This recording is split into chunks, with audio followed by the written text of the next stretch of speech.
Hello friends, स्वागत है आप सभी का English with Ranjan sir YouTube channel पे। और डियर, आज मैं आपके लिए लेकर आया हूं first conditional in details.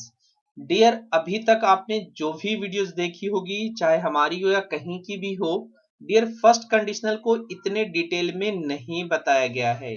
Dear, मैं यहाँ पे सिर्फ शैल और विल के यूजेज नहीं बताने वाला हूँ, बल्कि आपको ये सारी चीज बताने वाला हूँ कि कौन कौन सा मॉडल्स यूज कर सकते हैं हम फर्स्ट कंडीशनल के साथ। डियर, ये आई होप ये वीडियो आप सभी के लिए बहुत अच्छा होगा। तो एक बार इस वीडियो को पूरा देखें और एंड तक देखने के बाद एक बार शेयर जरूर कर दें वीडियो को, सो डेट और भी स्टूडेंट्स को फायदा मिल सके। डियर, तो जैसा हम शुरू करते हैं कि हमारे पार्ट होते हैं शुरुआत इफ से। जब हम कंडीशनल की बात करते हैं तो क्या करता है ये कंडीशन बनाता है कि एक पार्ट इसका कंडीशन होता है और दूसरा पार्ट इसका रिजल्ट होता है। यहां तक कोई दिक्कत नहीं होगा कि एक पार्ट कंडीशन है और दूसरा पार्ट हमारा रिजल्ट है। कंडीशन वाले पार्ट में जनरली हम इफ का यूज करते हैं और इफ से ही मैं बताऊंगा, लेकिन आज जो स्ट्रक्चर्स होगा डियर बिल्कुल डिफरेंट डिफरेंट स्ट्रक्चर्स होगा। ठीक है, तो बेसिक क्लियर मैं करा दूं कि इफ वाले पार्ट में जनरली हम लोगों ने देखा है कि शैल विल वगैरह का यूज नहीं करते। ये पॉइंट थोड़ा सा क्लियर रखेंगे सो डेट ये बेसिक चीजें हमें बताने की जरूरत ना पड़े। तो चलिए डियर देखते हैं। तो देखिए, सबसे पहले आपके सामने 5 तरह के स्ट्रक्चर्स आए हैं। सबसे पहले कि डिफरेंट टाइप्स यहाँ पे दिया हुआ कि कुछ लाइक लिखने के तरीके भी हैं। अगर मैं बात करूं नंबर इसकी और इसकी, तो इसमें सिर्फ डियर कुछ नहीं है। मैंने सिर्फ ये किया है कि कंडीशन वाले पार्ट को यहाँ पहले रखा है, लेकिन सेकंड वाले में हमने कंडीशन वाले पार्ट को बाद में रखा है। ये आई थिंक आप इसको और में करेंगे, एक स्ट्रक्चर हो गया। सेकेंड है डियर कि हम क्या करते हैं कि प्रेजेंट वाले जब वो फर्स्ट कंडीशनल होता है, इफ वाले पार्ट पे जहां इफ लिखते हैं डियर, वहां पे हम शुड का भी इस्तेमाल कर सकते हैं। अब जब शुड का इस्तेमाल करेंगे तो क्या होगा, अलग बात कि जब इफ करते हैं तो सब्जेक्ट के अनुसार हमारा V1 और V5 दो वर्ब फॉर्म आता है। लेकिन जब हम सब्जेक्ट शुड के सॉरी इफ के जगह पे हमने शुड लिखा है, तो शुड के कारण यहाँ पे हम V5 का प्रयोग नहीं करेंगे। V5 जिनको ना समझ में उनके लिए एस और ईएस वाले वर्ब का इस्तेमाल हम नहीं करेंगे। बाकी आगे एज इट इज मैंने सिर्फ शैल विल नहीं लिखा है, और ये सबको बताऊंगा मैं कि अभी और चीजें जैसा आप थंबनेल से देख पा रहे होंगे। नेक्स्ट है डियर कि अगर हमें इफ नोट लिखना हो, मतलब इफ के साथ नेगेटिव वाले सेंटेंस लिखना हो, तो हम इफ को नेगेटिव नहीं करके हमने क्या कर दिया कि अनलेस का आप इस्तेमाल कर सकते हैं। अब जब अनलेस का इस्तेमाल करेंगे तो कुछ नहीं है, सिंपली ये इफ नोट के इक्वल है। यहां तक आई थिंक कोई दिक्कत नहीं होना चाहिए। थर्ड आता है डियर इंपेरेटिव सेंटेंस। हम कंडीशनल में इंपेरेटिव्स को भी जोड़ सकते हैं। ये स्पोकन इंग्लिश में बहुत ज्यादा बोला जाता है डियर। जब हम इंपेरेटिव्स की बात करते हैं स्पोकन इंग्लिश में बहुत ज्यादा बोला जाता है, सॉरी। तो बात कैसे होगी कि MB1 प्लस ऑब्जेक्ट या अदर वर्ड्स यहाँ पे हम लिख सकते हैं। ये हमारा इंपेरेटिव सेंटेंस हो गया और इसके बाद हम कंडीशनल का इस्तेमाल करेंगे। अब ऐसे नहीं बोलेंगे कि if you want to read then come, ऐसे भी हम बोलते हैं, ऐसा कोई बात नहीं है। बट ये वाला थोड़ा पैटर्न सीधा थोड़ा ज्यादा अच्छा लगता है। हम ये मना नहीं कर रहे कि आप ऐसे नहीं यूज कर सकते हैं, आप ऐसे भी यूज कर दीजिए। पहले आप कंडीशन लगा दीजिए और बाद में आप इंपेरेटिव्स को लिख दीजिए। आई होप 1 2 3 4 5 स्ट्रक्चर से इसमें से कोई दिक्कत नहीं होना चाहिए। And if you have any doubt तो आप कमेंट को जरूर यूज किया कीजिए, आप अपने डाउट को कमेंट्स बॉक्स में जरूर लिखा कीजिए। चलिए अब डियर देखते हैं क्या है आपके लिए। सबसे पहले डियर आपको कुछ पॉइंट समझने की बात है कि कहाँ यूज करते हैं। जब हम सेकेंड वाले, ये रिजल्ट वाले पार्ट की बात है डियर, ये जो हमने लिखा है रिजल्ट वाला पार्ट है कि शैल विल का भी इस्तेमाल करते हैं, कैन का भी यूज करते हैं, मे का भी यूज करते हैं, शैल बी और will be able to use कब करते हैं, may be able to use कब करते हैं। जैसा आप थंबनेल में देख रहे थे कि हम सब कुछ बताने वाले हैं आपको कि शैल विल कब लगाएंगे, कैन कब लगाएंगे, मे कब लगाएंगे, shall will be able to कब लगाएंगे, and may be able to कब लगाएंगे। डियर, कैन के साथ हम एबल टू यूज नहीं करते, थोड़ा सा इस पॉइंट का आप क्लियर कर लेंगे। अब रीजन बताता हूं कि दोनों सेम मीनिंग के लिए इस्तेमाल होता है, ऑलमोस्ट दोनों का सेम मीनिंग होता है, इसलिए हम दोनों को एक साथ यूज नहीं करते और इसी कारण से हमारे पास एक इधर आता है। अब देखें डियर कब यूज करेंगे, प्रोबेबल और फ्यूचर एक्शन। जब आप फ्यूचर एक्शन सिंपल बताना हो डियर कि वो एक्शन प्रोबेबल हो भी सकता है ना भी हो सकता है, देन हम शैल विल जो जनरली यूज करते हैं। कैन, अगर कोई कंडीशन ऐसा दे दिया जाए डियर कि रिजल्ट वाले पार्ट से एबिलिटी का बोध हो रहा हो, किसी व्यक्ति की एबिलिटी की बात हो रही है। जैसे यहाँ पे देखें यहाँ सिंपल अगर आप पढ़ेंगे तो परीक्षा पास करेंगे। डियर प्रोबेबल है कि आप पढ़ेंगे तो पास करेंगे, लेकिन ऐसा भी कभी होता है कि बहुत पढ़ने के बाद भी बच्चा फेल कर जाता है। वो जो पढ़ के गया वहां पे नहीं आया, फेल हो गया। दैट मींस ये फ्यूचर एक्शन है, प्रोबेबल है। ये जो स्पीकर जो बोल रहा है उसके ऊपर उस स्पीकर का भी कमांड नहीं है, वो उसको कंट्रोल नहीं कर सकता है। ठीक है, तभी हम शैल विल का इस्तेमाल करते हैं। लेकिन बात करें कैन की डियर, तो यदि आप चाहे तो मैं इस बॉक्स को उठा सकता हूं। देखिए हम परमिशन तो मांग रहे हैं आगे से, लेकिन इस बॉक्स को उठा सकता हूं। इधर से किस चीज की बात चल रही है? एबिलिटी की। और एबिलिटी डियर आता कैसे? एबिलिटी आता है डियर एक्सपीरियंस से, एबिलिटी आता है डियर पढ़ने से, एबिलिटी आता है खाने से।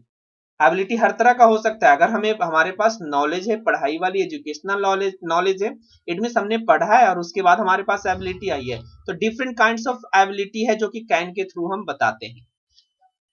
मैं बात करें, जैसा आप मॉडल्स में पढ़े होंगे कि ये पॉसिबिलिटी के लिए इस्तेमाल होता है, लेकिन ध्यान रखेंगे कि ये प्रेजेंट टाइम में ही जनरली यूज करते हैं, हम फ्यूचर के लिए यूज नहीं करते हैं। अगर हम सिंपल ऐसे जैसे लाइक इट में रेन टुडे, अब इट में रेन टुमारो हम नहीं बोलेंगे। अब रीजन बता दूं कि जब टुमारो लगाते हैं डियर तो सेंटेंस हमारा कहां चला जाता है? फ्यूचर में। टुडे तो एटलीस्ट प्रेजेंट को शो कर रहा है, लेकिन टुमारो प्रेजेंट को शो नहीं कर रहा है। दैट मीन्स कि मे का यूज हम जनरली, हमेशा मैं जनरली शब्द का यूज कर रहा हूं, प्रेजेंट में ही बताता है। अब आते हैं डियर कैन और shall be will be able to में क्या रिलेशन है।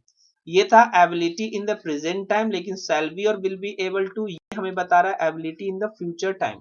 अगर कोई चीज आप कर रहे हैं, जैसे ये फर्स्ट वाला सेंटेंस ही अगर हम ले लेते कि अगर आप मन लगा करके 1 साल पढ़ेंगे तो आप इस चीज को सीख जाएंगे। इट मीन्स अभी आप करेंगे तो प्रेजेंट में आपके पास एबिलिटी आएगा। एग्जाम क्रैक करना इज अनदर थिंग, लेकिन एबिलिटी आना इज अनदर थिंग। हम उस सब्जेक्ट के बारे में जान लेंगे।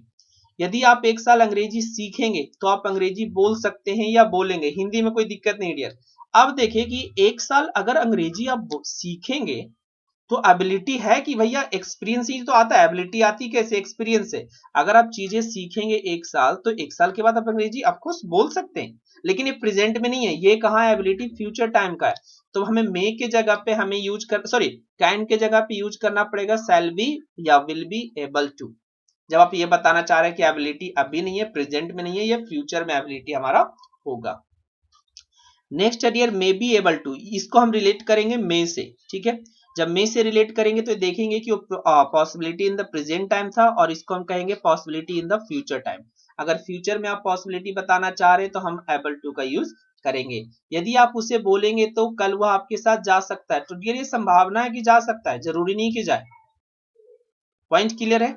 आई होप ये जितने एक्सप्लेनेशन थे काउंट कर ले। अगर number 1, number 2, number 3, number 4 and number 5, तो पांचों का यूज हम करेंगे कंडीशनल में विद हिंदी सेंटेंस। तो चलिए शुरू करते हैं।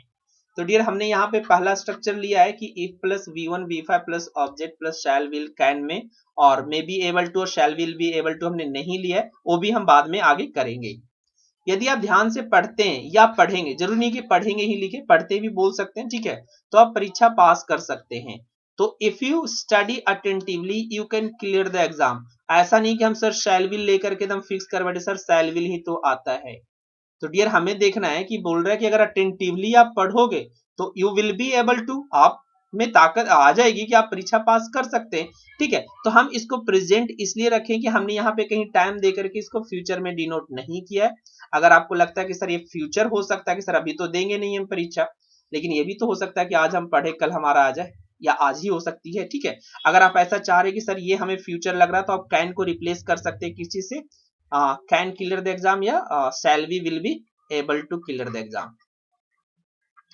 आई होप ये वाला थोड़ा ज्यादा सुटेबल, आई थिंक ये हो गया। कैन तो रहने देते हैं, कोई दिक्कत नहीं है। आप shall we will be able to से कर सकते हैं, क्योंकि यहाँ पे फ्यूचर में अगर हम देना चाह रहे हैं कि अभी आप अटेंटिवली पढ़ोगे तो आगे आने वाले टाइम में आप परीक्षा पास कर सकते हैं। ठीक है, हम यहाँ पे मे भी लगा सकते हैं, पॉसिबिलिटी भी हो सकता है, मे भी लगा सकते हैं। मेन चीज है डियर कि हमें बताने के बाद आपके पास डिफ्रेंशिएट करने की एबिलिटी हो जाए कि shall we will be able to कब लगेगा, कैन कब लगेगा। ठीक है, यदि आप यहाँ आते हैं तो मैं आपको सिखाऊंगा। तो सिंपल ये सेंटेंस है dear, if you come here I shall teach you. इसमें कोई दिक्कत आई थिंक होगा नहीं, चूंकि आप बहुत अच्छे से इसको पढ़ते हैं। यदि आप उसे गाली देंगे तो आपको पीट सकता है। अब देखें, गाली देने के बाद ये पॉसिबिलिटी बनती है दोनों चीज की, ये हो सकती है कि आपको वो छोड़ दे, एक पॉसिबिलिटी ये बनती है कि वो आपको छोड़ दे, दूसरा ये भी हो सकती है कि वो पीट दे। ठीक है, अगर आपको ये लग रहा है सर ताकत दिखा रहे तो आप लगा सकते हैं, बट जनरली हम करेंगे कि यहाँ पे संभावना हम पॉसिबिलिटी बता रहे, आपके पीटे जाने की पॉसिबिलिटी है कि भैया उसको कैसा लगता है अगर आप गाली देते हैं। If you abuse him he may beat you, या he may beat you if you abuse him, वह आपको पीट सकता है यदि आप उसको गाली दोगे।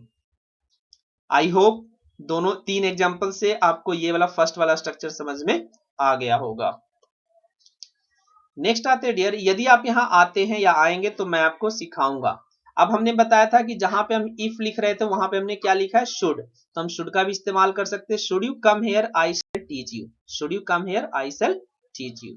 अगर वे अच्छा खेलते हैं या खेलेंगे तो मैच जीत सकते हैं। Should they play well they can win the match.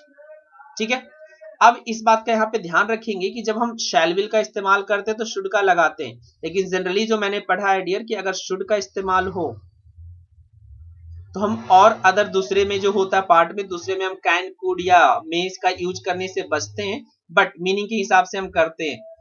Book में आपका इतना ही लिखा रहता है कि अगर शुड आप इस्तेमाल करते हैं तो आपको क्या इस्तेमाल करना है, शैल और विल इस्तेमाल करना है, लेकिन आप मीनिंग के हिसाब से कर सकते हैं। क्योंकि देखिए मेन कॉन्सेप्ट होता है, ऐसा नहीं कि जो लिखा हुआ है उसे हम रट्टा लगा करके सीख लेंगे, नहीं ऐसे ही होता है। अगर हमारी मीनिंग आ रही है कि देखिए अगर अच्छा खेलते तो एबिलिटी है वो भी जीत सकते हैं, अभी हम बता रहे मैच चल रहा है और बोलते कि अच्छा खेलते तो मैच जीत सकते हैं। ठीक है, तो हमने प्रेजेंट में इसको रखा है, इसको हमने फ्यूचर नहीं किया है। नेक्स्ट डियर, यदि आप यहाँ नहीं आएंगे तो मैं आपको नहीं पढ़ाऊंगा। अब आते हैं नेगेटिव वाले पॉइंट पे, जो नेगेटिव में मैंने बताया आपको कि इफ नोट जहां पे होगा डियर, इफ नोट के जगह पे इफ नोट के जगह पे हम क्या यूज करने वाले हैं, अनलेस का इस्तेमाल करने वाले हैं। ठीक है, अब देखिए जरा, if you do not come here I will not teach you, I shall not teach you. यदि आप यहाँ नहीं आएंगे तो मैं आपको नहीं पढ़ाऊंगा। अब हमें क्या करना है कि इफ और डू नॉट को हटा करके हमें लगाना है unless, unless you come hair. Point याद रखना है, जो बेसिक लर्नर्स हैं, बाकी जो जानते हैं उनके लिए तो अच्छी बात है, अनलेस के साथ कभी नॉट नेगेटिव वर्ड का इस्तेमाल जनरली नहीं करते हैं। मैं ये बार बार इस शब्द बोल रहा हूँ जनरली, क्योंकि स्पेशल केसेज में हम देखेंगे जब डबल नेगेटिव का इस्तेमाल हम करते हैं। आई होप यहां तक क्लियर है। जब तक वह मन लगाकर नहीं पढ़ेगा वह परीक्षा पास नहीं कर सकता है। ठीक है, if he does not study attentively he can not pass the exam unless he studies. अब देखेंगे चूंकि डज नॉट हटेगा डियर तो हम क्या करेंगे कि डज नॉट हट जाएगा तो स्टडी को क्या करना पड़ेगा, एस या ईएस वाला वर्ब फॉर्म हमें लिखना पड़ेगा, चूंकि ये सिंगुलर सब्जेक्ट है। He can not pass the exam. अब फिर से यहाँ पे जहां भी आपको लगे फ्यूचर टाइम डेट तो कैन नॉट को आप किससे इस्तेमाल कर देंगे, shall be, will be, able to से। ठीक है, चलिए नेक्स्ट आते हैं डियर इंपेरेटिव्स वाले। अगर हम इंपेरेटिव्स की बात करें तो इंपेरेटिव्स में भी हम बताए आपको कंडीशनल वाला स्ट्रक्चर यूज कर सकते हैं। यदि आप अध्ययन करना चाहते हैं तो आ जाओ। ठीक है, if you want to study come. अब बोलने में हम बोलने समय क्या लगा देते हैं, then. If you want to study then कम।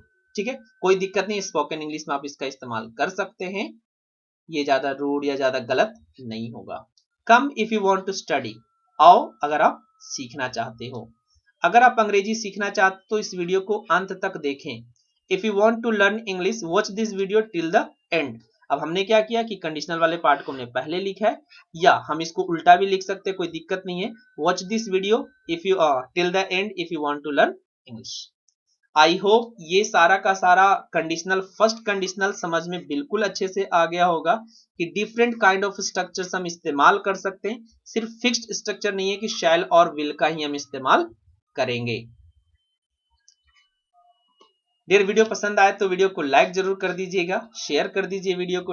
अगर अभी तक आपने सब्सक्राइब नहीं किया है तो प्लीज सब्सक्राइब करके बेल आइकन प्रेस जरूर कीजिए डियर। और कमेंट करना आप लोग भूल गए, थोड़ा कमेंट करके जरूर बताया कीजिए हमें कि आप लोग की क्या जरूरत है, सो दैट हमें पता चले कि कमेंट के थ्रू ही मैं जान पाता हूँ कि आपकी क्या रिक्वायरमेंट है, आपको वीडियो कैसा लगा है। लाइक से तो पता चल जाता है कि आपको वीडियो लाइक अच्छा लगा है, बट पर्टिकुलरली कमेंट के थ्रू ये हमें पता चलता है कि आपको आगे और क्या चाहिए, और इस वीडियो से आपने क्या सीखा, क्या कुछ डाउट्स वगैरह रह गया, तो ये सारी चीज इसमें आप जान सकते हैं। एंड आई होप मिलेंगे हम लोग नेक्स्ट वीडियो में, तब तक के लिए जय हिंद जय भारत।